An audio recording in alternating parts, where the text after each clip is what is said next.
우리가 부활 주일 말씀에 이어서 계속해서 부활에 대한 말씀으로 은혜를 나누고 있습니다. 우리는 그저께 말씀을 통해서 우리가 함께 은혜를 나눴습니다만은 만일이라고 하는 그 가정을 말씀을 했습니다.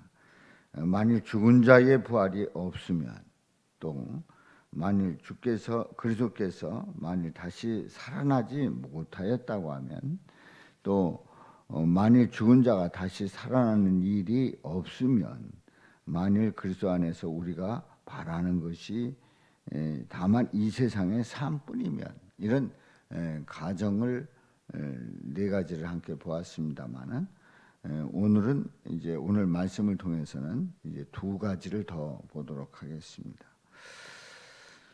자, 우리는 인생을 살아가면서 그저 그렇고 그런 삶으로 살아갈 수가 있습니다. 그런데 평범한 삶이 아닌 특별한 삶을 살아가는 사람들은 그럴 만한 이유가 분명합니다. 왜냐하면 그 삶의 가치와 그리고 그 삶의 목표가 다르기 때문에 그렇습니다. 우리는 여기서 다르다라고 하는 그런 이 다름의 기준은 부의 기준이 아니고 권력의 기준이 아니고 그 구별된 거룩의 기준을 말하고 있습니다. 이제 삶의 목표와 그 가치가 분명히 다른 것을 보게 되는데요. 하나님의 자녀들은 평범한 사람들과 어떻게 구분이 될까요? 분명히 하나님의 자녀들은 일반적으로 그냥 그렇게 살아가는 일반적인 사람들과 다른 그 특별한 이유가 있단 말이지요. 오늘 이 본문에서 말씀을 하고 있는데요. 바로 그 신앙은 부활의 신앙입니다. 부활의 신앙이에요.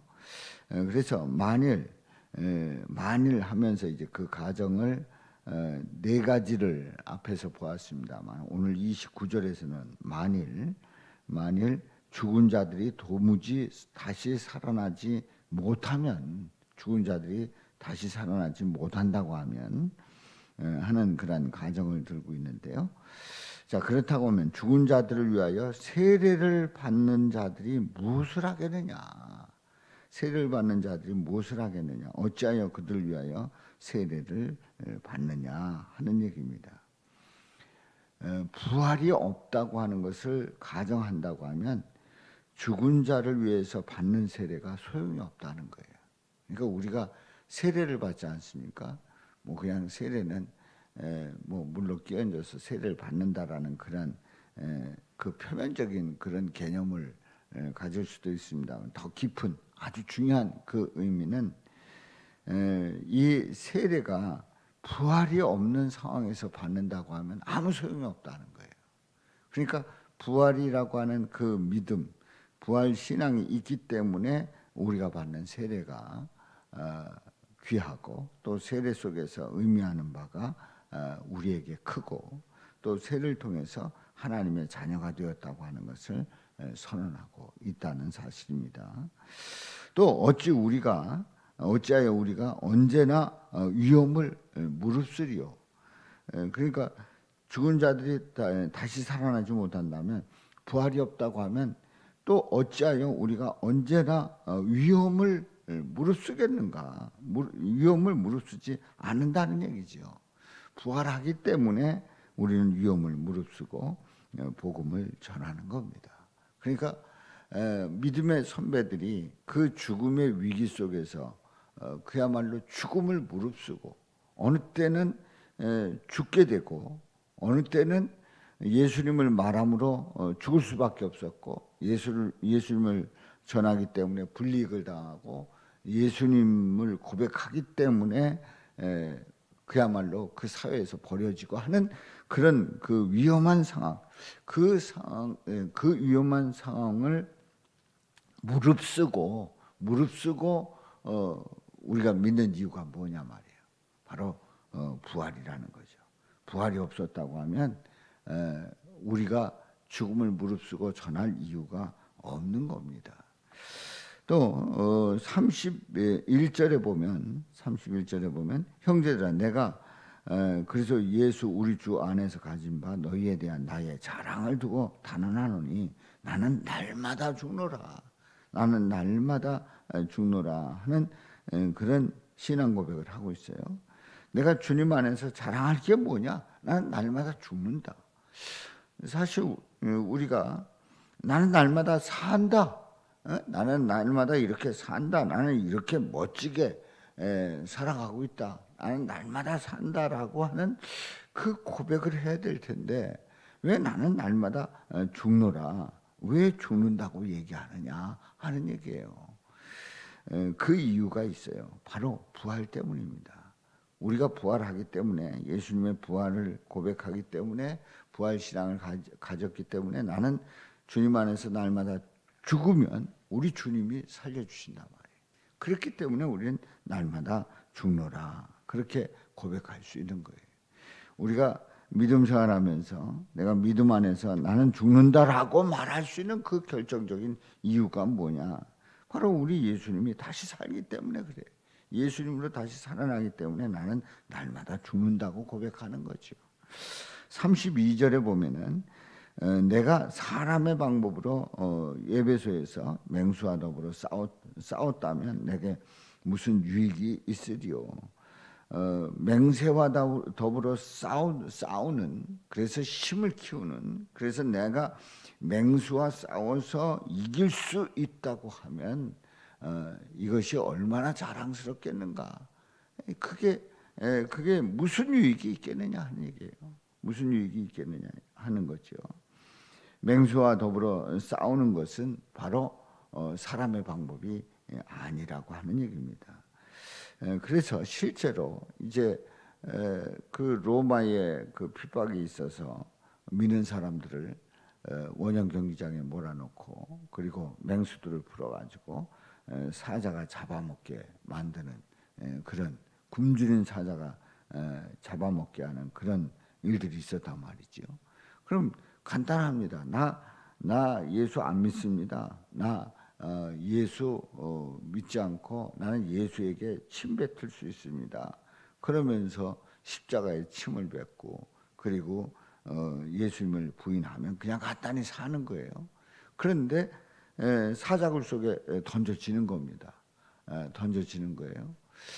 근데 그렇게 던져질 때에 나는 안 죽으려고 이 맹수와 더불어서 싸우는 그래서 싸워 이기는 그래서 나는 죽지 않는다.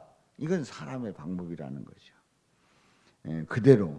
그대로 잡아먹힐 수도 있고 하나님이 그 가운데서 보호해 주실 수도 있고 우리 하나님 손에 달려있음을 고백하며 믿음으로 나가는 겁니다.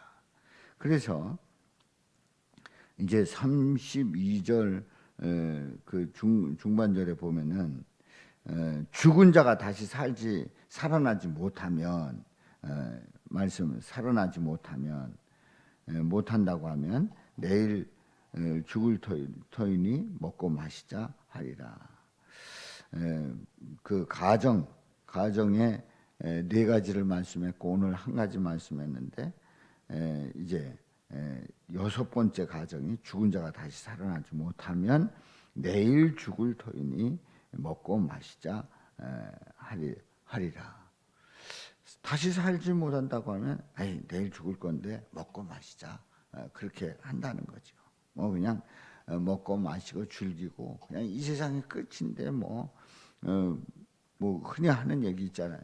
죽은 귀신도 뭐 먹고 죽으면 때깔도 좋다 뭐 이런 식으로 그냥 즐기면 단순하게 살아가면 되는 거 아니냐 그렇게 얘기할 수 있다는 거예요. 어떤 때요? 죽은 자가 다시 살아나지 못한다고 하는 그런 가정을 가졌을 때. 근데 그게 아니라는 거예요. 그래서 33절에 말씀을 합니다. 어떻게 살아가느냐? 속지 말라. 악한 동무들은 선한 행실을 더럽히나니 깨어 의를 행하고 죄를 짓지 말라. 부활의 신앙을 가진 사람들의 삶의 차원이 이렇게 다르다는 거죠.